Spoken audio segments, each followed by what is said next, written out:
Bonjour, c'est Audrey de Laure les Merveilles. Aujourd'hui, je te présente la deuxième capsule pour travailler ton cognitif au quotidien. Aujourd'hui, on va explorer une tâche ensemble, mais tu vas voir, elle peut être scindée en plusieurs étapes qui vont faire travailler ton cerveau. Est-ce que tu te rappelles dans la dernière capsule, je t'ai dit que tu pouvais aider tes parents dans les tâches ménagères. On en explore une autre aujourd'hui que tu vas probablement bien aimer. La lessive. Suis-moi, on va aller dans ma salle de lavage. Bienvenue dans ma salle de lavage. Tout d'abord, tu peux trier les vêtements des serviettes. Viens, je vais te montrer comment on fait. Alors, devant moi, j'ai deux paniers. Un panier qui va contenir les serviettes et les débarbouillettes et un panier qui va contenir les vêtements. Alors, tu y vas un à la fois. C'est ça le truc. On prend le temps. Alors, on commence. Oh! Une paire de jeans. Est-ce que c'est une serviette ou un vêtement? Un vêtement, t'as raison. On met ça dans le panier des vêtements. Ensuite, oh!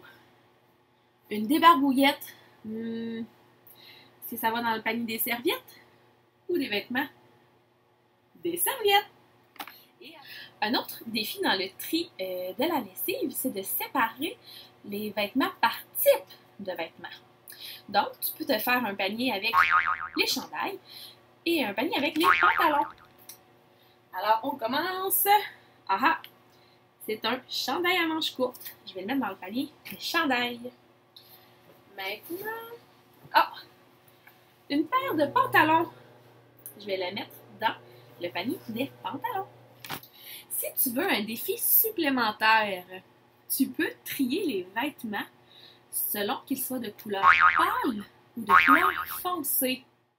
Si tu n'as pas de pictogramme pour identifier tes paniers à la maison, la personne qui t'accompagne peut faire le premier exemple avec toi et utiliser la serviette ou le morceau de vêtement comme exemple.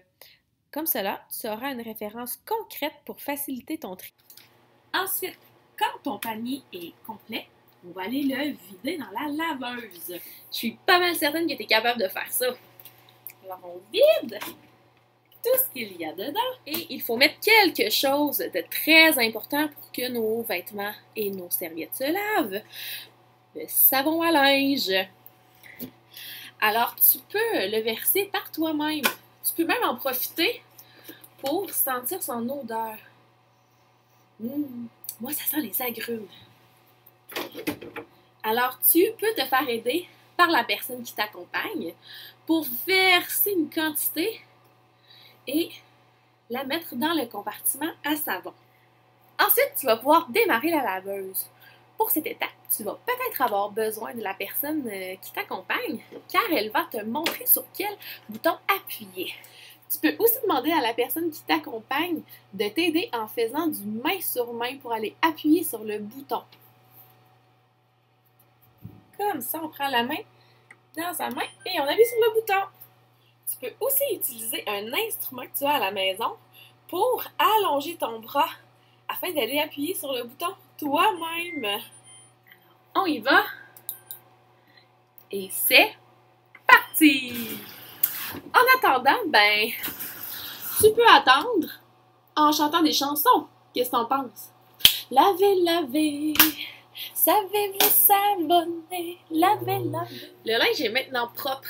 C'est le temps de le mettre dans la sécheuse. Et toi aussi, tu es capable de faire ça. Et voilà, tu peux mettre ton linge dans la sécheuse. Et tu peux toi aussi appuyer sur les boutons. C'est parti!